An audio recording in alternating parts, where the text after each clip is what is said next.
नमस्कार, मैं हूं सुरेश चौहान के और आप देख रहे हैं बिंदास बोल। बिंदास में हम आपके सामने मुद्दा लेकर आए। मेरे पीछे आपको ये जो भीड़ दिख रही है, ये भीड़ है एक देशद्रोह के आरोप में देश के 257 नागरिकों को मारने वाले व्यक्ति को मृत्युदंड दिया गया, फांसी दी गई और उस फांसी दिए जाने के बाद उसके जनाजे में हजारों लोगों की भीड़ उमड़ी। ये भीड़ क्या संदेश दे रही है? या कोई खतरा नहीं दिख रहा इस भीड़ से आपको? क्या समाज का बदलता हुआ स्वरूप नहीं दिख रहा है? एक आतंकवादी का महिमा मंडन समाज के लिए खतरे की घंटी है और आईएस का भारत की तरफ आना, बल्कि शुरुआत होना एक्टिविटी को करना और याकूब के जनाजे में हजारों लोगों का आना, यह हिंदुस्तान अगर खतरे की घंटी के तौर पर नहीं दिखेगा तो निश्चित तौर पर इसको कोई नहीं बचा सकता। कोई कहेगा कि किसी के मृत्यु को तो बख्शना चाहिए और मृत्यु में कोई भी जा सकता है, लेकिन मैंने आज इस कार्यक्रम की रिसर्च में देखा कि हिंदुस्तान में जितनी भाषा है, कम से कम 20-25 भाषाओं में मैंने इस कहावत को एक साथ देखा कि अगर आप किसी को गलत समझते हो, बुरा मानते हो या आप किसी के ऊपर गुस्सा निकालते हो तो ये कहते हैं कि तेरे तो मौत पे भी नहीं आऊंगा। देशद्रोही के लिए अगर ये कहावत नहीं है तो फिर किसके लिए है? जिसने भारत के खिलाफ युद्ध पुकारा, जिसने भारत के 257 लोगों को जान से मारा, दाऊद जैसे व्यक्ति के साथ और पाकिस्तान के साथ हाथ मिलाया, देश के सर्वोच्च न्यायालय ने 22 साल के कार्रवाई के बाद जिसको फांसी दी, उसकी अंत यात्रा में भी अगर आप रिश्तेदार बनकर जा रहे तो ये रिश्ते का खुलासा आपको करना होगा। ये खुलासा याकूब से है या देश के दुश्मनी से है, यह भी करना होगा। इस पूरे मुद्दे पर आज बिंदास में आपको बेखौफ होकर बोलना है। आपकी प्रतिक्रिया लेने के पहले जरा विस्तार से मुद्दे को देखते हैं। मुंबई बम धमाकों के दोषी याकूब मेमन को उसके किए की सजा तो मिल गई, लेकिन जिस तरह से याकूब जैसे आतंकवादी के जनाजे में लोगों की भीड़ उमड़ी, उसे देखकर ऐसा लग रहा था मानो ये कोई आतंकवादी का जनाजा नहीं बल्कि किसी महान शख्सियत की अंतिम यात्रा हो। सीधे तौर पर यह कहा जा सकता है कि देश के कुछ लोग याकूब का समर्थन और याकूब जैसे हजारों लोगों के हत्यारे के लिए हमदर्दी दिखाकर केवल देश में वोट बैंक की राजनीति कर रहे हैं। देश में जब याकूब जैसे अपराधी के जनाजे में हजारों की तादाद में भीड़ शामिल होती है, वो देश के सर्वोच्च न्यायालय के निर्णय को गलत ठहराने की कोशिश करते हैं, जो देश के लिए घातक है। आज जो लोग याकूब की फांसी को गलत ठहराने की कोशिश कर रहे हैं, निश्चित तौर पर उन्हें मुंबई धमाकों में मारे गए 257 लोगों के मौत से कोई हमदर्दी नहीं है। उन्हें उन परिवारों का दर्द नहीं दिखता जो 1993 धमाकों में तबाह हो गए। भारतीय लोकतंत्र के लिए भी इस प्रकार की बातें और आतंकी का समर्थन घातक है। आज न केवल देश के कुछ लोग याकूब के लिए आंसू बहा रहे हैं, बल्कि कुछ नेता तो याकूब की पत्नी राहीना को सांसद बनाए जाने की मांग भी कर रहे हैं। आखिर देश में यह किस प्रकार की राजनीति की जा रही है? हमारे देश में जिस प्रकार से याकूब की फांसी पर राजनीति की गई और अब फांसी के बाद अब देश में जैसा माहौल बनाया जा रहा है, उससे ये नहीं लगता कि देश में केवल एक खास वर्ग की सहानुभूति बटोरने की कोशिश की जा रही है। देश के अंदर ही जिस तरह से याकूब का समर्थन किया जा रहा है, क्या उससे हमारे देश की सीमा के पार घात लगाए आतंकियों को देश में एक बार फिर से दहलाने की खुली छूट नहीं मिल रही? हमारे देश के उन लोगों को यह समझने की जरूरत है कि जिस आतंकी या कहा जाए आतंकवाद का वो समर्थन कर रहे हैं, उसकी चपेट में वो लोग खुद आ जाएंगे। देश के उन लोगों के सामने ऐसे कई देशों के उदाहरण हैं जहां खुलेआम देश के गद्दारों को फांसी के फंदे पर लटका दिया जाता है और देश की जनता इसका विरोध नहीं करती। लेकिन हमारे देश की यह विडंबना है कि कुछ खास वर्ग का वोट हासिल करने के लिए हमारे देश के ही राजनेता किसी भी हद तक चले जाते हैं। वोट की राजनीति के आगे वो राष्ट्र विरोधी बातें करने से भी पीछे नहीं हटते हैं। क्या ये देश के साथ गद्दारी नहीं? क्या किसी आतंकी के जनाजे में शरीक होना उन 257 लोगों की मौत का माखौल उड़ाना नहीं है क्या? आखिर इस तरह की हरकत करना देश की कानून व्यवस्था का अपमान नहीं है?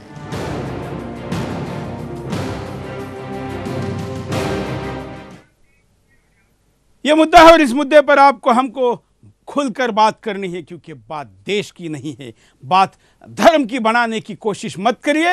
और फिर अगर वो धर्म की बनाते तो मुसलमान आतंकवादी नहीं होते या इस्लाम को आतंकवादी होने का तमगा क्यों लगाते हैं, यह आरोप भी नहीं कर सकते। हमारे साथ 3 विशेष मेहमान इस पूरे कार्यक्रम में जुड़े रहेंगे। मयंक जैन जी वरिष्ठ पत्रकार है, राष्ट्रवादी पत्रकार के तौर पर जाने जाते हैं। साथ में जय भगवान गोयल जी हिंदू राष्ट्र सेना के प्रमुख। साथ में आचार्य प्रमोद कृष्णम जो कल की पीठाधीश्वर है। तीनों अतिथियों के साथ, हालांकि आचार्य जी अभी थोड़ी देर तक हमारे साथ फोनों पे जुड़े रहेंगे, अब भीड़ में ट्रैफिक में फंसे, उसके बाद स्टूडियो में आएंगे। 2 अतिथि यहाँ पर जुड़ गए हैं। सबसे पहले मयंक जी के पास चलता हूँ। मयंक जी, इन फोटो के तरफ देखकर आपका ओपिनियन है? देखिए, अगर ये भीड़ नहीं होती तब मेरे को थोड़ा सरप्राइजिंग लगता। इसमें कोई अचंभे की बात नहीं है, क्योंकि जब भी कोई टेररिस्ट की मौत होती है, या तो वो पुलिस फायरिंग में मारा जाए या फिर फांसी पे लटकाया जाए, तो हमने सोहराबुद्दीन का जनाजा ऐसा ही था और उस पर प्रो पाकिस्तानी स्लोगन्स थे, AK-47 थी, राइफल्स थी मध्य प्रदेश के गांव में, वो विजुअल्स आपने देखे होंगे। बिल्कुल। तो ये जो है, ये अभी भी समाज का एक बहुत बड़ा अंग, मुस्लिम समाज का एक बहुत बड़ा अंग अभी भी वो मध्यकालीन काल में ही जी रहा है। 15-16 सेंचुरी में ही उसकी अभी भी वही उसका वो उससे बाहर निकला ही नहीं है। और उसकी जो उसकी ऑर्गेनाइजेशन है वो मिलिटराइज्ड ऑर्गेनाइजेशन है और वो पॉलिटिसाइज्ड है और वो किसी तरीके से डोमिनेटिंग रोल प्ले करना चाहता है। और दूसरी तरफ है हिंदू सोसाइटी, जो कि इंडिविजुअलिस्ट है, जो कि इस तरह से हर्ड मेंटालिटी नहीं है, जिसके अंदर जो ऑर्गेनाइज्ड नहीं है। तो ये 2 ऑपोजिट कल्चर्स हैं इंडिया में जो साइड बाय साइड रह रहे हैं। और हिंदूज जो हैं वो अब गांधी की वजह से ये हालत हो गई है कि हिंदूज ऐसी चीजों को भी टॉलरेट करते हैं। ये हिंदू की नपुंसकता है एक्चुअली। वो टॉलरेंस वर्ड को एक बहुत बड़ा एक कायरता बना दिया है। नपुंसक हो चुका है एक बहुत बड़ा सेक्शन हिंदू सोसाइटी का, और उसको लीडरशिप भी नहीं मिली। अनफॉर्चुनेट बात यह है कि कोई अच्छी ऑर्गेनाइजेशन हिंदू सोसाइटी के पास आज नहीं है जो अपनी चीजों को ठीक तरह से रख सके। वो एक बहुत बड़ी प्रॉब्लम है। तो आज हिंदू युवक को खड़ा होना पड़ेगा और सोचना पड़ेगा कि हम कैसे ऑर्गेनाइज करें हिंदूज को। क्योंकि जय भगवान जी, आप क्या कहेंगे? देखिए, जो कुछ दिखाया जा रहा है, दिख रहा है, वो कहीं पर भी हिंदुस्तान की सेहत के लिए अच्छा नहीं है। ISIS का काम लगता है हिंदुस्तान में शुरू हो चुका है। बड़े बेशर्म लोग हैं वो, जो रात को 3 बजे सुप्रीम कोर्ट के दरवाजे खड़का के सुप्रीम कोर्ट खुलवाई जाती है। बहुत से ऐसे लोग हैं तो तथाकथित राष्ट्रवादी, सेकुलरवादी होने का ढोंग रचते हैं, राष्ट्रपति चिट्ठियां लिखते हैं। जब 257 लोग मरे थे, क्या उनमें से कोई ऐसा एडवोकेट, चाहे वो कोई भी हैं ये लोग, खड़ा हुआ उनके लिए कि उनके परिवारों को, जिनके लोग घर के मारे गए, उनके लिए कुछ इंतज़ाम किया जाए, उनको कुछ रोटी का, कपड़े का, मकान का इंतज़ाम किया जाए? जो इनोसेंट लोग मारे गए 93 में, उनके लिए कोई भी इनमें से खड़ा नहीं हुआ। आज ये लोग एक आतंकवादी के लिए रात को 3 बजे सुप्रीम कोर्ट का दरवाजा खड़काते हैं और सुप्रीम कोर्ट बाकायदा कोर्ट लगा करके फिर से उसकी सुनवाई कर रहा है। सुप्रीम कोर्ट चौरसिया की पान की दुकान की तरह रात में शटर खोलता है और चुनाव बेचना ये शायद हिंदुस्तान का, ये हिंदुस्तान में होता है, शायद पहला आंकड़ा ऐसा है। रात में कोर्ट खुलने के बारे में कई लोगों ने कहा कि ये हमारे जुडिशरी की ब्यूटी है। मैंने कहा कि ये इतनी ज्यादा ब्यूटी है कि लोग इसका बार बार बलात्कार करना चाहते हैं। नहीं, जब बलात्कार के किस्से होते हैं, जब निर्भया का किस्सा हुआ या कितनी सारी निर्भयाओं का साथ रोज किस्से होते हैं, भ्रूण हत्या होती है, तो सुप्रीम कोर्ट क्या खुला रात में कभी? इतने बड़े बड़ी घटनाएं होती हैं, देशद्रोह की घटनाएं होती हैं, ट्रीजन होता है, इतनी सारी प्रॉब्लम्स हैं और इतने सारे लोगों को न्याय नहीं मिलता क्योंकि न्यायपालिका के पास टाइम नहीं है। वो 3-3 महीने के लिए वेकेशन पे चली जाती है। तो क्या ये न्यायपालिका जो है वो उस वक्त नहीं खोल सकती? 24 आवर्स खोले, 24/7 खोले, सारे किस्सों को देखे। सुप्रीम कोर्ट का खुलना उस वक्त जायज माना जाता था अगर किसी को, इनोसेंट को फांसी दी जा रही होती। कहीं ना कहीं हाई कोर्ट ने या कहीं ना कहीं गलती कर दी है तो उसको सुधारने के लिए ये मानी जा सकती थी बात। सुप्रीम कोर्ट रिजेक्ट कर चुकी है, राष्ट्रपति रिजेक्ट कर चुके हैं, हाई कोर्ट रिजेक्ट कर चुकी है, राज्यपाल रिजेक्ट कर चुके, उसके बाद 3 बजे सुप्रीम कोर्ट का बैठना वे अपने आप में देश के लोगों के सामने मयंक जी, प्रशंसनीय है। फिर भी मैं ये मानता हूं कि चलो न्यायपालिका हमारी बहुत लिबरल है, बहुत लास्ट मिनट तक मौका देती है, लेकिन ये मौका देने के बाद भी जो वकीलों ने हरकतें की, गिरे तो भी टांग ऊपर, वो निश्चित तौर पर अच्छी नहीं थी। इस देश के न्यायपालिका के बारे में उसका कट्टर विरोधक भी फाइनली ये कहता है कि ठीक है, हमने अपना पक्ष रखा, लेकिन न्यायालय ने जो निर्णय दिया वो हमको मान्य है। पहली बार ऐसा हुआ कि न्यायालय के बाहर जो लोग खड़े थे उन लोगों ने न्यायपालिका के विरोध में बयान दिया। ये न्यायपालिका का केवल अपमान नहीं था, यह हिंदुस्तान के उस जमात को संदेश देने का प्रयास था, उसकाने का और आग लगाने का प्रयास था कि सिस्टम तेरे खिलाफ है। मयंक जी देखिए, ये प्रशांत भूषण सरी के लोग जो थे, इस लिस्ट है मेरे पास, पूरी लिस्ट है इन लोगों की, इसमें सारे कम्युनिस्ट थे, नक्सलाइट थे, और नक्सलाइट्स का कभी भी जो है वो भारत के कॉन्स्टिट्यूशन से उसका कोई सरोकार दूर तक का नहीं है, और वो अपोज करते ही हैं।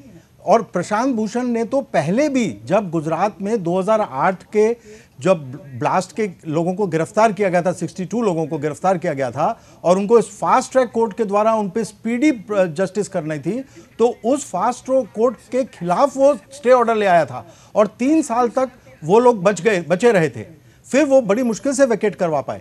तो ये पहली बार नहीं है कि प्रशांत भूषण इस तरह की हरकतें कर रहा है। प्रशांत भूषण वो आदमी है जो कश्मीर को भारत से अलग करना चाहता है रेफरेंडम के माध्यम से, वो ऑन रिकॉर्ड बोल चुका है इन बातों को।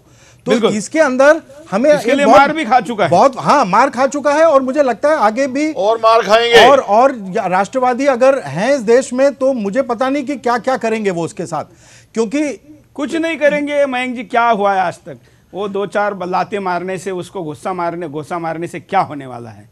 वो तो बेशर्म लोग हैं, उनको पता है कि बलात्कार का वहसी आनंद लूटो, 2-4 लाते बीते खा लेंगे, उससे क्या फर्क? मेनन का परिवार कह रहा है हमें न्यायपालिका के ऊपर कोई शक नहीं है, उसके रिश्तेदार कह रहे हैं, मगर ये जो लोग ऐसे वकील जो ये लोग खड़े होकर के हमारी न्यायपालिका का मजाक उड़ा रहे हैं, और हिंदुस्तान में ISIS और दूसरे आतंकवादी संगठनों को खुला आमंत्रण दे रहे हैं देश में कि भारत में आओ, जो मर्जी करो, तुम्हारे साथ कुछ हो जाएगा, हम तुम्हारे साथ खड़े हुए हैं। ये खुला आतंकवाद को बढ़ावा है। और मैं तो ये मानता हूं कि ये संदेश देने का तरीका था, ये ओबीसी जैसे देशद्रोहियों को मसाला प्रोवाइड करने का तरीका था, और ये मसाला प्रोवाइड करने के लिए रात को इतने बड़े कोर्ट के निर्णय के बाद, सर्वोच्च न्यायालय के बाद, उसके ऊपर सवाल उठाए गए। हम मुद्दे पर दोबारा आते हैं, हालांकि ये मुद्दे का ही हिस्सा है, लेकिन ये भीड़ क्या संदेश देती है?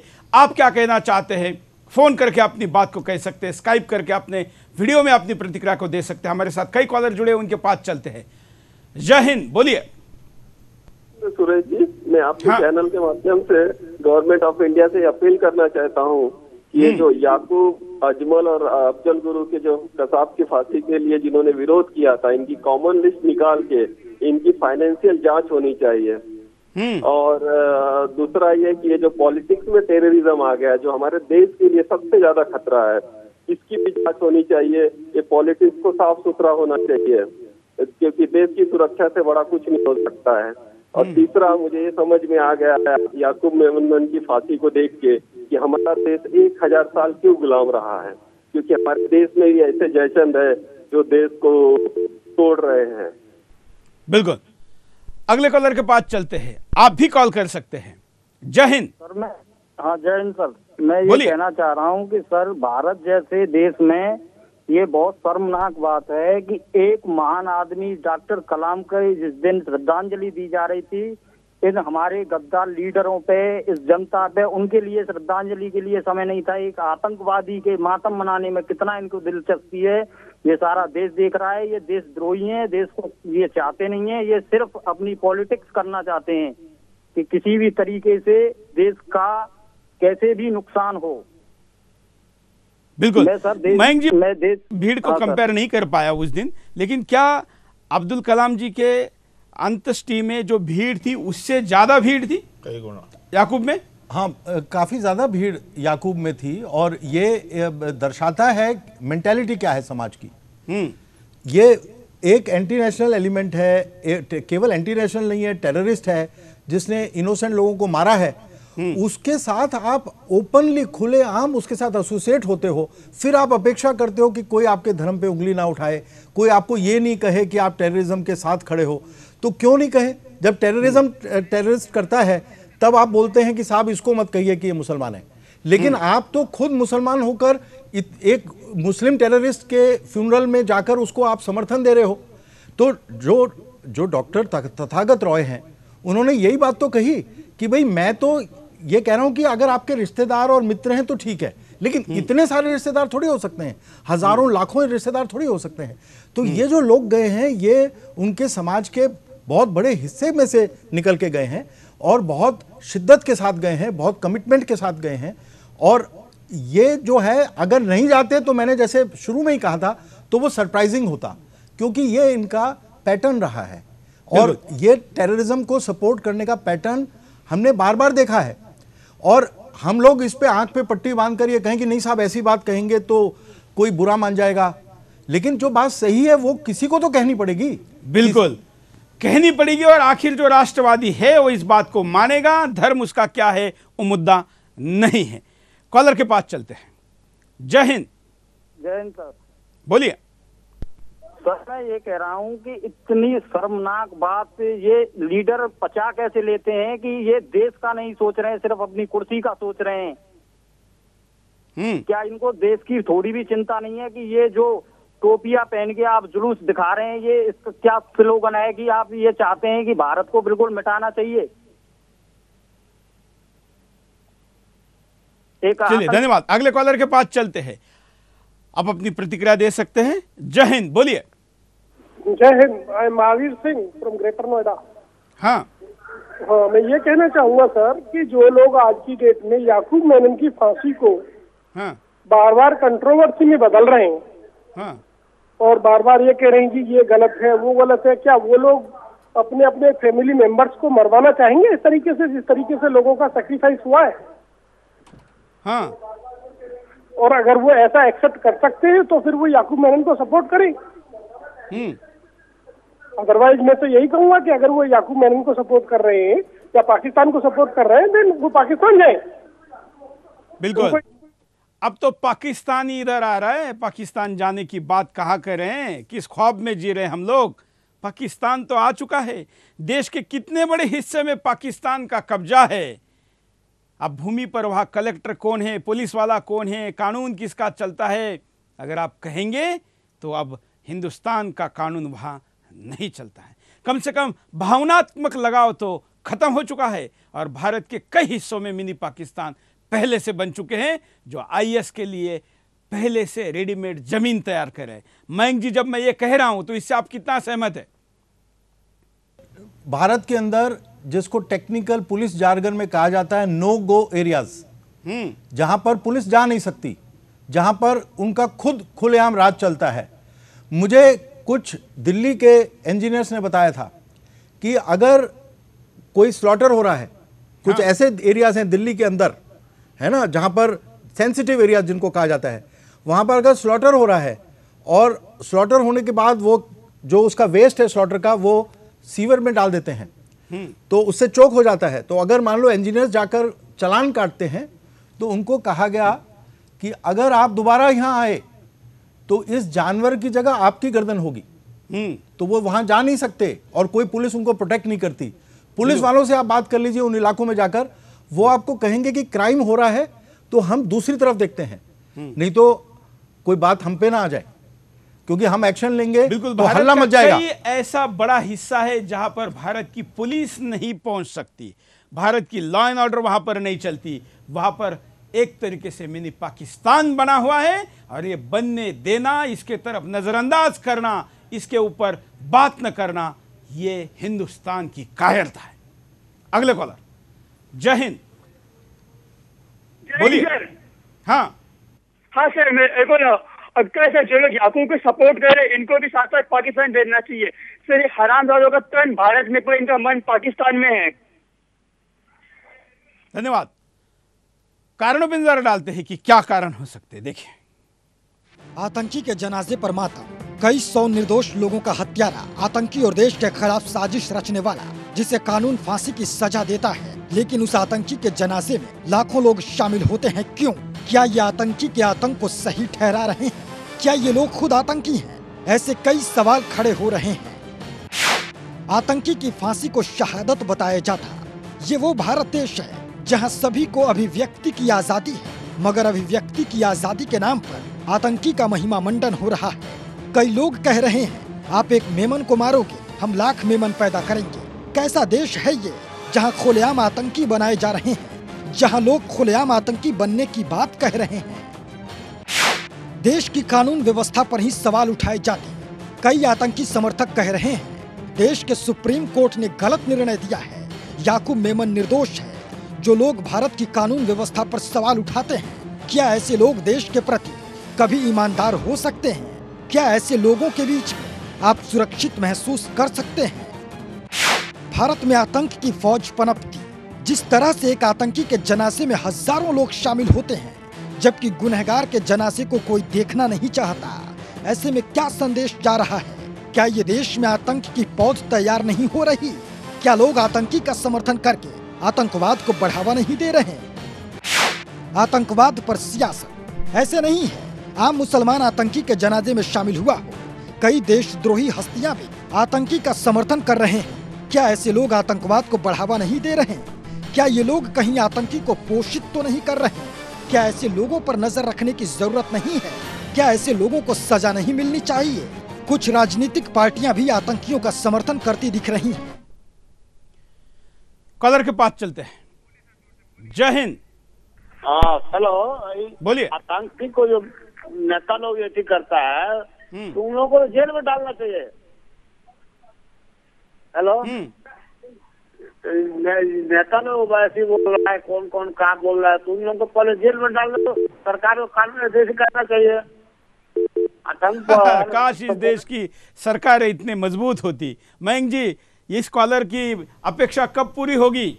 इन्होंने क्या कहा ठीक से सुना? इन्होंने कहा कि ऐसे बयान देने वालों को सरकारें जेल में क्यों नहीं डालती? हाँ, क्योंकि रूल ऑफ लॉ इस देश में है नहीं। एक बहुत बड़ी उम्मीद हमको नरेंद्र मोदी जी के आने से हुई है, और पहली बार हमने देखा दिल्ली में कि जो बाइकर गैंग्स थे वो उस तरह से ऑपरेट नहीं किया उन्होंने जैसे हर साल करते थे वो। तो कुछ चेंजेस आ रहे हैं और उसमें टाइम लगेगा, लेकिन इतने बहुत ज्यादा मोदी नहीं है इस देश में, एक ही मोदी है, और वो क्या क्या करे।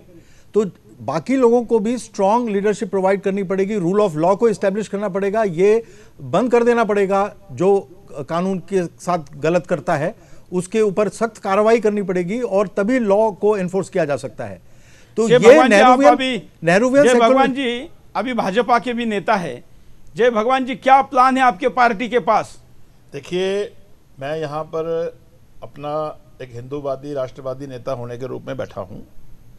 सरकार का काम सरकार कर रही है, और जरूरत है हमारे देश के नौजवानों को, देश के राष्ट्रवादी शक्तियों को इन सब चीज़ों को देखने की कि जो लोग खुलेआम 15-20 हज़ार लोग इकट्ठे होकर के जनाजे का साथ दे रहे हैं, यहाँ जो लोग सुप्रीम कोर्ट जा रहे हैं, यहाँ जो लोग राष्ट्रपति चिट्ठियाँ लिख रहे हैं, ऐसे सब लोगों की तो बिल्कुल जांच होनी चाहिए। इन लोगों को क्या क्या पर्सनल इंटरेस्ट हैं, इन लोगों की कहाँ से क्या फंडिंग हो रही है, कहाँ से पैसा मिल रहा है, और क्यों लोग ऐसा कर रहे हैं। अगर ये लोग हिंदुस्तान में रहने वाले लोग हैं, इस देश का एक पार्ट मानते अपने आप को, जब भी की बात होती है हम भारतीय हिंदुस्तानी का दावा करते हैं, मगर जब ये लोग खुलेआम आकर के ऐसे लोगों का साथ देते हैं, आतंकवाद को बढ़ावा देते हैं, आतंकवादियों का संरक्षण करते हैं, ऐसे लोगों की जांच होनी चाहिए। दूसरा मैं ये भी कहना चाहता हूं, एक तरफ शत्रुघ्न सिन्हा जैसे लोगों का क्या करेंगे? शत्रुघ्न सिन्हा जैसे लोग भी आज खुलेआम आतंकवाद का साथ दे रहे हैं। मैं समझता हूं ऐसे लोगों को भाजपा को पार्टी में नहीं रखना चाहिए, क्योंकि ये खुल्लम खुला आतंकवाद का समर्थन है, सपोर्ट है। अब तो वरुण गांधी ने भी लिख दिया कि फांसी के खिलाफ लिख दिया। हालांकि उन्होंने ये नहीं कहा कि याकूब को लेकर लिखा है, लेकिन टाइमिंग तो गलत है ना। देखिए, ये जो चीज़ें हैं, ये जो पार्टी का शीर्ष नेतृत्व वो देखेगा। मैं तो एक छोटा सा कार्यकर्ता हूँ, हिंदूवादी कार्यकर्ता हूँ। मेरा ये कहना है, एक तरफ हम ये बोलते हैं कि आतंकवाद का धर्म नहीं होता, कोई आतंकवादी का कोई धर्म नहीं है। अगर उसका धर्म नहीं है तो क्यों उनको दफनाया जाता है, क्यों नहीं उनको बिन लादेन की तरह समुद्र में काट काट के डाला गया, जैसे कि मछलियां खा जाती, कम से कम मछलियों का पेट तो भरता। इन लोगों ये मरने के बाद भी इनको जनाजे दिए जाते हैं, इनकी वहां पर बनती हैं, वहां जा जाकर ये लोग मत्था टेकते हैं, वहां जाकर के मरने के बाद भी इन लोगों को हीरो बनाते हैं। जो लोग राष्ट्र के खिलाफ काम करते हैं, जो लोग देश के खिलाफ काम करते हैं, इन लोगों का कोई जनाजा निकलने नहीं चाहिए। ऐसी बॉडियां बिन लादेन की तरह, जैसे अमेरिका ने काट कर समुद्र में डाल दिया था, ऐसी बॉडियों को काट कर समुद्र में डाल देना चाहिए, ताकि इनको पता लग जाए कि लोग क्या कर रहे हैं, इनका मरने के बाद हिंदुस्तान में क्या असर होगा। आज तक जितने भी ऐसे लोग मरे हैं उनको कब्रिस्तानों में जगह दी जाती है, जिससे कि इनकी हिम्मत बढ़ती है, ऐसे जनाजे निकलते हैं। जब ये हो जाएगा कि हिंदुस्तान में गलत काम करोगे, काट कर समुद्र में डाल दिए जाओगे, तुम्हारे को मरने के बाद हिंदुस्तान में जगह नहीं मिलने वाली। मैं समझता हूं इनको अकल आएगी, और आगे से कोई भी व्यक्ति जो 15-20 हजार इकट्ठे हो गए लोग जा रहे हैं, इनको भी अकल आएगी। अगर हम ऐसे किसी आदमी का साथ देंगे, बिल्कुल कल को हमारे साथ ऐसा हो सकता है। आपके पास दोबारा आते हैं, यहाँ पर रुकते एक छोटे से ब्रेक के लिए, ब्रेक के बाद दोबारा आएंगे, बिंदास बोल जा रहे।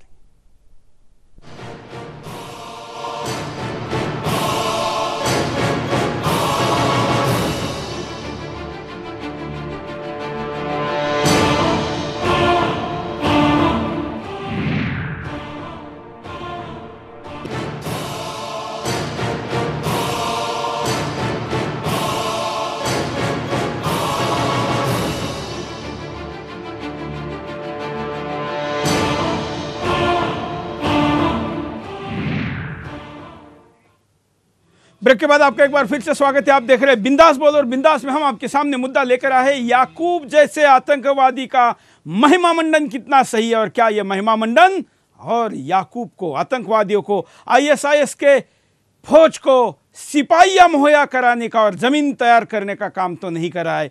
क्या संदेश दे रही है ये भीड़?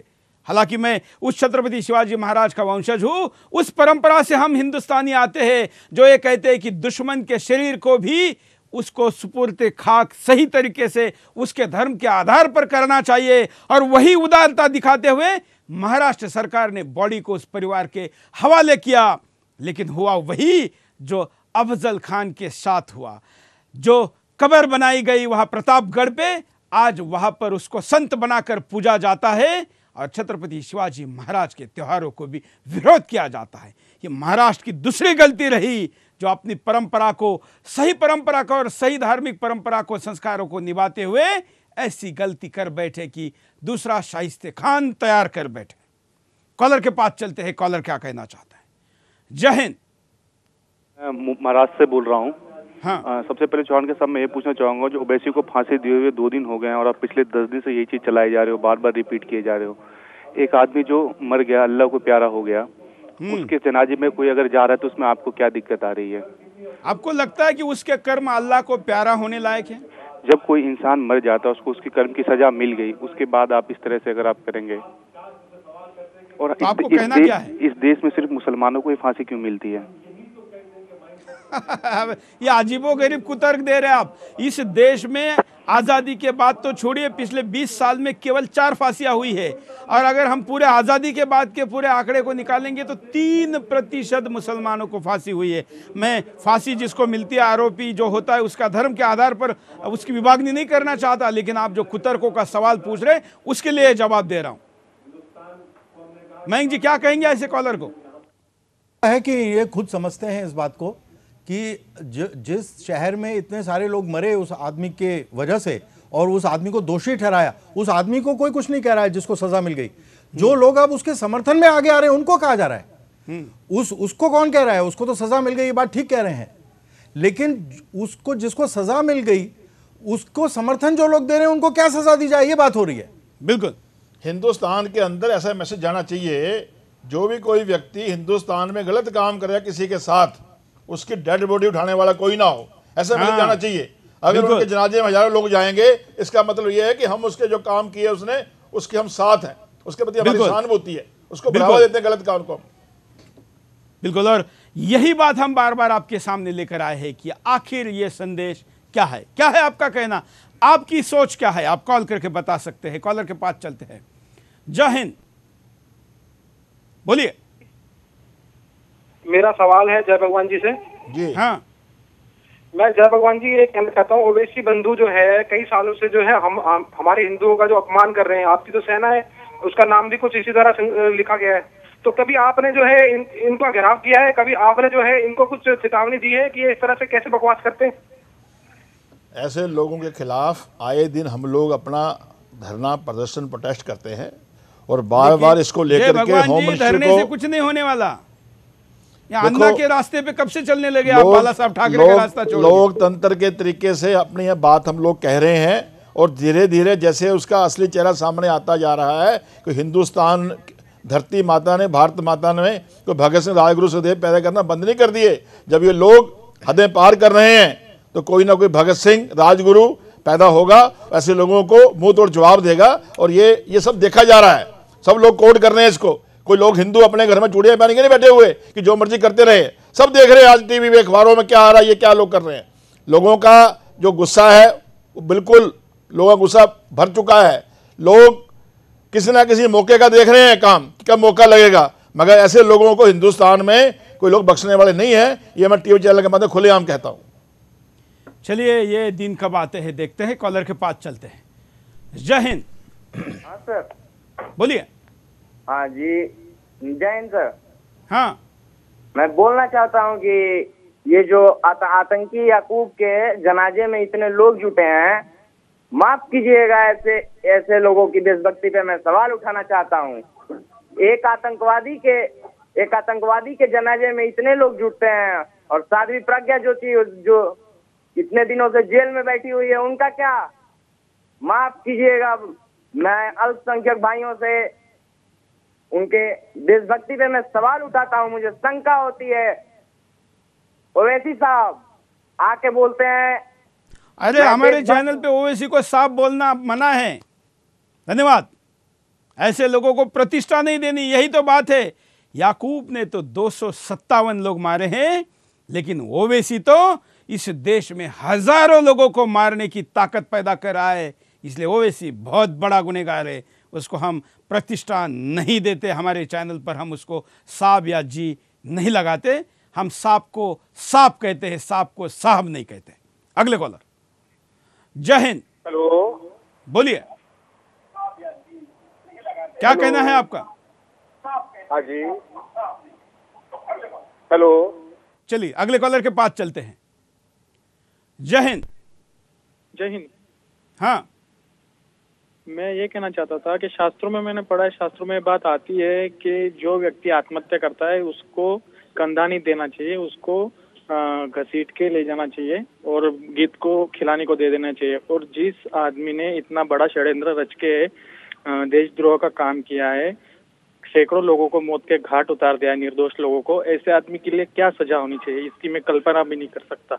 और उसको ऐसे लोग सपोर्ट करते हैं, उनके लिए भी मेरा दिल भर के आया कि ऐसे लोगों को हम क्या, ऐसे देश में हम रह रहे हैं, ऐसे देश में ऐसे लोग कैसे पैदा हो रहे हैं।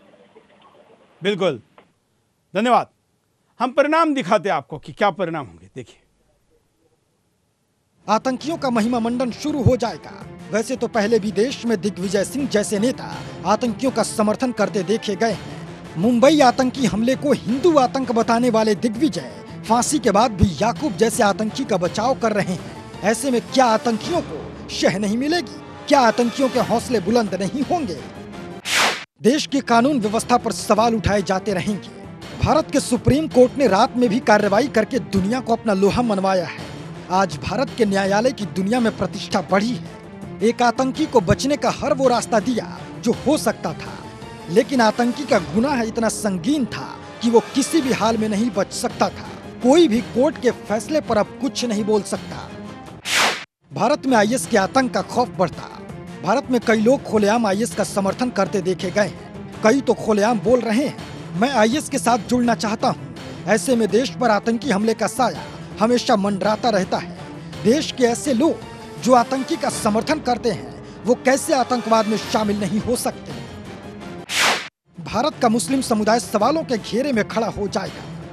ऐसा नहीं है कि सभी मुस्लिम आतंकवाद का समर्थन करते हों, लेकिन जिस तरह से लोग एक आतंकी के जनाजे में शामिल होते हैं, उससे कई तरह के सवाल खड़े होते हैं। लेकिन इससे उन लोगों पर भी सवाल खड़े हो रहे हैं जो आतंकवाद की खुलकर निंदा करते हैं। सभी लोगों को एक तरह से देखना सही नहीं होगा। आतंकी दाऊद और टाइगर मेमन का समर्थन होने लगेगा भारत में। जिस तरह से आतंकी याकूब मेमन का भारत में समर्थन हो रहा है, वैसे ही लोग देशद्रोही और आतंकी दाऊद इब्राहिम और टाइगर मेमन का समर्थन करने लगेंगे। ऐसे में कई सवाल खड़े हो रहे हैं। क्या देश में ही आतंकवाद के पोषक पैदा हो गए हैं? क्या देश में ही आतंकवादियों को सह मिल रही है? क्या देश के लोग ही आतंकवादियों को बचा रहे हैं? कॉलर के पास चलते हैं। जय हिंद। क्या कहना है आपको? शायद कॉलर से संपर्क टूट गया है। अगले कॉलर के पास चलते हैं। आप भी कॉल कर सकते हैं। जय हिंद। जय हिंद सर। बोलिए। मेरा निवेदन है कि याकूब के परिवार से मोदी सरकार उसके सदस्यों की पारिवारिक सूची मांगे और उसके अलावा जितने लोग हैं उन पर राष्ट्रीय सुरक्षा कानून लागू करके जेल में बंद करे। अगर मोदी सरकार ऐसा नहीं करती है तो दोबारा चंद्रशेखर आजाद ऐसे लोगों का जन्म सशस्त्र क्रांति की ओर देश को बढ़ावा देंगे। मोदी सरकार से अपेक्षा है कि वो वोट का लालच छोड़ करके राष्ट्र की सुरक्षा का ख्याल रखें। जय हिंद। जय सर। मयंक जी के पास चलते। मयंक जी, महाराष्ट्र सरकार ने डिक्लेयर किया था कि डेड बॉडी के, फ्यूनरल के किसी प्रकार के कोई फोटोग्राफ्स नहीं होंगे, लेकिन देश के तमाम मीडिया ने ये फोटोग्राफ्स तुरंत दिखाना शुरू कर दिया। क्या ये इस कानून के उल्लंघन पर कार्रवाई होगी? देखिए, कार्रवाई तो होनी चाहिए, लेकिन ये मीडिया तो चाहता ही था कि इस तरह का क्रिएशन हो। मीडिया चाहता था कि इस तरह का एक बहुत बड़ा जनाजा निकले। जो कम्युनिस्ट एलिमेंट है मीडिया के अंदर, वो इसको बढ़ावा देना चाहता है। वो कहता है कि अगर आपने कोई भी टेररिज्म के खिलाफ कोई भी एक्शन लिया तो उसका बहुत बड़ा रिजल्ट आपको फेस करना पड़ेगा, बहुत बड़ा उसका रिटेलिएशन होगा। तो वो दिखाने के लिए जो सेकुलर जमात है उसने ये उनके साथ मिलकर प्लान किया, उनके साथ मिलकर बल्कि ये भीड़ आने के पीछे मीडिया जिम्मेवार है। बिल्कुल, मीडिया का एक बहुत बड़ा भाग और जो कम्युनिस्ट लोग हैं। देखिए, जो लिस्ट है मेरे पास, जिन लोगों ने ये लेटर लिखा था प्रेसिडेंट को, उसमें से 90% लोग कम्युनिस्ट हैं। और हमको भूलना नहीं चाहिए कि ये कम्युनिस्ट पार्टी ने ही पूरा प्लान बनाया था भारत के पार्टीशन का। मुस्लिम लीग को जो ड्राफ्ट करके दिया था कि भारत का पार्टीशन की तरफ लड़ाई कैसे होगी, डायरेक्ट एक्शन प्लान कैसे होगा, ये सारा का सारा प्लानिंग कम्युनिस्ट पार्टी ने किया था। तो ये कम्युनिस्ट, अब चाहे भारत के डिवीजन की कोई भी चीज हो, चाहे कोई वो किसी भी सेक्शन को उकसा रहे हो, भारत के समाज के, हिंदू समाज के किसी सेक्शन को उकसाते हैं, वो हमेशा ये काम करते हैं।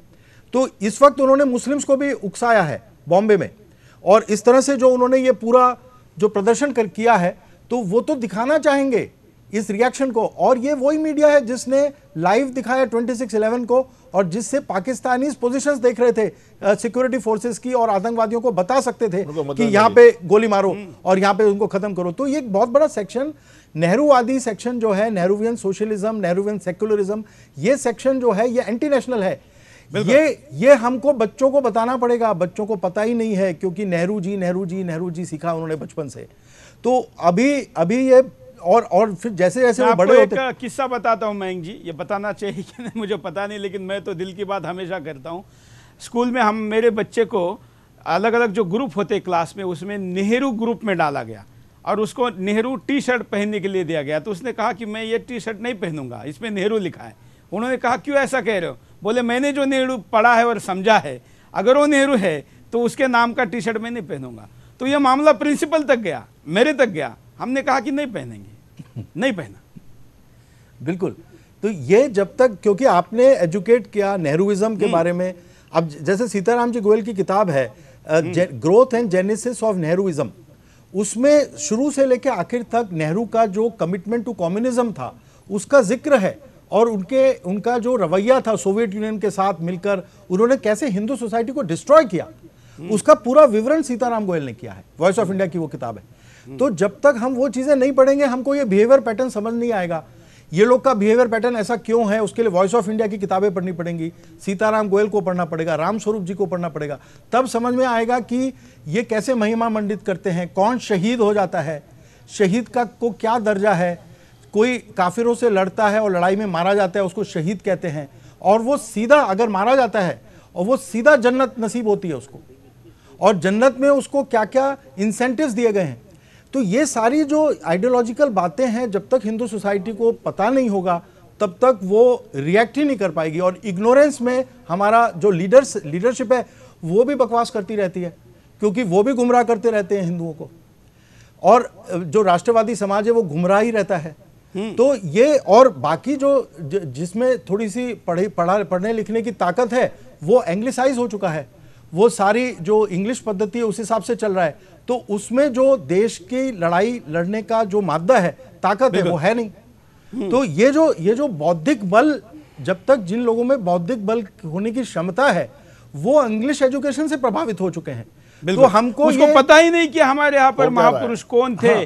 आजकल देश के प्रधानमंत्री विभिन्न क्रांतिकारियों के, समाज सुधारकों के जयंती पर जब ट्वीट करते हैं तो कई लोग कहते हैं कि ये कौन थे, ये किसके बारे में ट्वीट कर दिया है। ये हमारी देश की स्थिति है। तो ये एक अच्छा कदम जो उठाया है, जो Indian council of historical research है, जो मिनिस्ट्री ऑफ HRD है, कुछ अच्छे काम कर रहे हैं, कुछ अच्छे लोगों को उन्होंने हिस्ट्री को ठीक तरह से लिखने के लिए वहां पर काफी राष्ट्रवादी हिस्टोरियंस को लाए हैं। मयंक जी, इतिहास के प्रति हम बहुत उदासीन हैं। हमने एक कार्यक्रम शुरू किया बड़े इन्वेस्टमेंट के साथ, ऑपरेशन इतिहास। दुर्भाग्यवश 3 एपिसोड में हमको रोकना पड़ा क्योंकि इसमें बहुत ज़्यादा खर्चा था और भारत की कोई कंपनी उसको स्पॉन्सर करने के लिए तैयार नहीं थी। हम जिस शो में बात कर रहे हैं, इस बिंदास बोल के 700 एपिसोड होने को है। ये इतना देखा जाता है देश विदेश में, आप जानते हैं। इसको तो स्पॉन्सरशिप नहीं है, हम समझ सकते हैं, लेकिन ऑपरेशन इतिहास को भी स्पॉन्सर करने के लिए कोई तैयार नहीं है। अपने आप को कहने राष्ट्रवादी कहने वाली कंपनियां भी तैयार नहीं है। हमको मजबूरन उस कार्यक्रम को होल्ड करना पड़ा और हम दर्शकों को आह्वान करें कि व्यक्तिगत तौर पर भी अगर कोई छोटी सी अमाउंट से भी उसको पार्टिसिपेशन से मदद करना चाहता है तो 1000 रुपए का 1 मिनट का हमने स्पॉन्सरशिप रखा है कि समाज उसको प्रायोजित करे। देखिए, समाज तो दे देगा, लेकिन कोई ना कोई आपका कॉम्पिटिटर ऐसा जरूर होगा जो वो ये नहीं चाहता होगा कि आपकी ग्रोथ हो जाए। नहीं तो आप कल को बहुत बड़े नेता बन सकते हैं।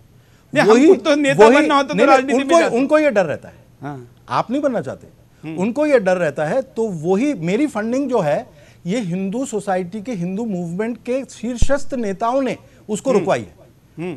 बांग्ला क्रेसेंट के बाद मुझे फंडिंग ही नहीं मिलती है, तो वो फंडिंग इन्होंने ही रुकवाई है क्योंकि वो नहीं चाहते कि ऐसे लोग ग्रो हों। तो वो आपके साथ भी यही हो रहा है। तो वो आप अगर उसका अध्ययन करेंगे तो आपको समझ में आ जाएगा कि उसके पीछे कौन लोग ये कॉन्स्पिरेसी में। चलिए, हम उस विस्तार पे अलग से बात करेंगे किसी दिन। लेकिन बात है कि समाज अपने अतीत को नहीं समझ रहा है, उसको जानने में उत्सुक नहीं है, क्योंकि उसके गौरव के बारे में उसको कभी अनुभूति होने ही नहीं दी है। और इसलिए इस अनुभूति के ना होने के कारण, और दूसरी तरफ अपनी अनुभूतियां क्या गुल खिला रही है, क्या रंग दिखा रही है, हम सड़क पर इतनी बड़ी संख्या में देख रहे हैं। उपाय देख लेते हैं कि क्या हो सकता है। आतंकी समर्थकों पर कड़ी कार्रवाई करके कड़ा संदेश दिया जाए। जो लोग आतंकवादियों का समर्थन कर रहे हैं वो क्यों ऐसा कर रहे हैं? क्या ऐसे लोगों की जांच नहीं होनी चाहिए? क्या ऐसे लोगों पर लगातार नजर रखकर उनको सजा नहीं दी जानी चाहिए? क्यों आतंकी समर्थकों को भी आतंकियों की तरह जेल में नहीं डालना चाहिए? आतंकी के जनाजे में शामिल होने वाले लोगों पर खुफिया नजरें हों। जो लोग आतंकी याकूब मेमन के जनाजे में शामिल हुए हैं, उनमें से कई आतंकी गतिविधियों में शामिल हो सकते हैं। ऐसे लोग आने वाले समय में कई आतंकी वारदातों को अंजाम दे सकते हैं। दुश्मन देश आतंकी समर्थकों का फायदा उठा सकते हैं। दुश्मन देश आतंकी समर्थकों को अपने साथ खड़ा करके भारत को दहलाने की साजिश रचने लगेंगे। इसलिए वैसे लोगों पर खास नजर रखने की जरूरत है जो आतंकी को आतंकी नहीं मान रहे हैं। ऐसे ही लोगों का फायदा उठाकर दाऊद जैसे लोग हमारे साथ गद्दारी करते रहते हैं। देश की बाहरी और आंतरिक सुरक्षा खतरे में पड़ जाएगी जब किसी देश के दुश्मन उस देश के भीतर ही बैठे हों, तो ऐसे में देश की आंतरिक सुरक्षा खतरे में पड़ ही जाएगी। वैसे तो देश चारों ओर से खतरों का सामना कर रहा है, मगर हमारे जवान उससे निपटने में हमेशा समर्थ हैं। लेकिन देश के आंतरिक दुश्मनों को सबसे पहले खत्म करना जरूरी है।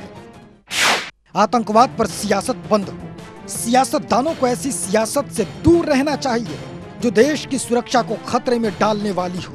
लेकिन देश के कई ऐसे सियासतदान हैं जो आतंकवाद पर सियासत करने में तुले हुए हैं। अगर ऐसे लोग आतंकवाद पर ऐसे ही सियासत करते रहें तो आने वाले समय में देश की राजनीति में ही आतंकवादी बैठे दिखेंगे। वैसे देश में ऐसे लोगों की कमी नहीं है जो आतंकियों को बचाने का हर वो तरीका अपनाते हैं जो उन्हें आता है। कॉलर के पास चलते हैं। जय हिंद। जय हिंद। बोलिए जनाब, मैं ये पूछना चाहता हूँ कि जिस दिन इस आतंकवादी का फांसी हुई, उस दिन हमारे देश का एक राष्ट्रपति श्री अब्दुल कलाम आजाद जी का भी सुपुर्दे खाक हो रहा था। उस दिन में कितने इस आतंकवादी के पीछे, इस जनाजे में आदमी शामिल हुए और कितने उस भारत के सपूत के पीछे हुए। बिल्कुल, सपूत क्या उसमें हिंदू मुसलमान नहीं थे? ये जो राजनीति है ये हमें नहीं चाहिए। अगर वो देश का सपूत था तो उसके पीछे हम सारे हिंदू थे, मुसलमान थे, सिख थे, ईसाई थे। और जब ये एक आतंकवादी जिसका जनाजा निकला, इसमें जितने भी आदमी निकले हैं, मैं समझता हूं कि वो सब के सब देश के दुश्मन हैं। अगर हम शॉर्ट में कहें मयंक जी, यहाँ धर्म की बात सब लोग कह रहे हैं, आतंकवाद वो मुसलमान है, या हम कहने के बजाय सब उसके समर्थक ही कह रहे हैं। तो हिंदुस्तानी मरा, हमें अगर अब्दुल कलाम जी की बात करूं, हम उनको मुसलमान कहे ये ठीक नहीं। वो एक सच्चे हिंदुस्तानी थे। एक सच्चा हिंदुस्तानी मरा तो उसके अंत्यविधि में लोग नहीं थे, और एक मुसलमान आतंकवादी मरा तो उसके अंत्यविधि में भीड़ ही भीड़ थी। ये एक आईना है हमारा आईना है, जिसमें हम अपने आप को देख सकते हैं कि हम कितने कुरूप हो चुके हैं, कितनी गंदी शक्ल हमारी हो चुकी है कि एक साइंटिस्ट, एक अध्यापक, एक इतना बड़ा राष्ट्रवादी व्यक्ति, महापुरुष, बिल्कुल महापुरुष, तो वो उस व्यक्ति को हम कम तवज्जो दे रहे हैं, और हम इतने इमोशनल होकर एक टेररिस्ट के उस पर जा रहे हैं। तो ये जो हमारी समाज का जो एक डिवाइड है बीच में, कि जो अच्छे लोग हैं वो ऑर्गेनाइज नहीं है, और जो डेंजरस लोग हैं वो ऑर्गेनाइज्ड हैं, ये हमको दिखा रहा है। बिल्कुल, ये बार बार मैं भी हमेशा, आपने मैगजी ने भी कहा कि जो कम्युनिस्ट विचारधारा के लोग हैं सब उनकी प्लानिंग थी।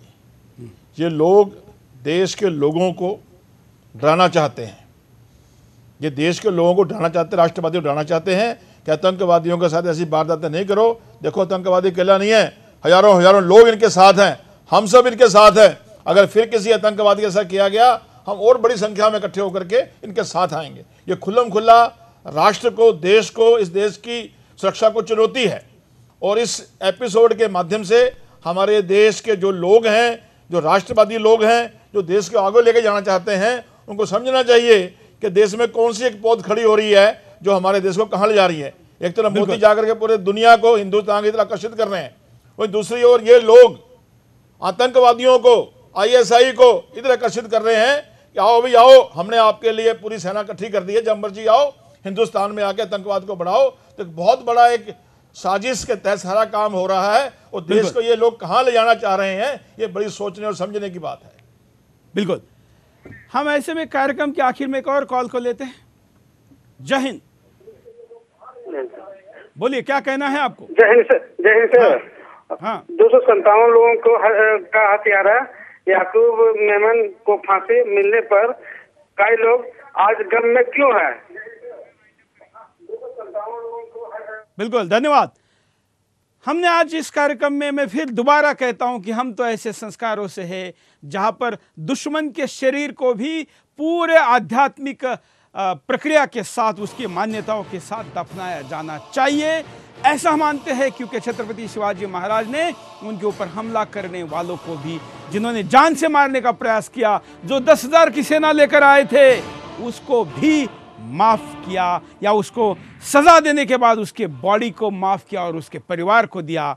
लेकिन इन परंपराओं का गलत अर्थ निकाला जा रहा है, इसको मजबूरी या कायरता समझा जा रहा है, हमारी कमजोरी समझा जा रहा है। ये हिंदुस्तान के संस्कारों को, कमजोरी को अब हमको दोबारा संवरना होगा, समझना होगा, बताना होगा, पुनर्विचार करना होगा। मैं दोनों अतिथियों का आभारी हूं कि आप आए और टाइम निकाला आज के बिंदास में। मैं सारे दर्शकों का भी आभारी हूं कि इस कार्यक्रम के साथ आप जुड़े रहेंगे। आज के लिए इतना ही। जय हिंद।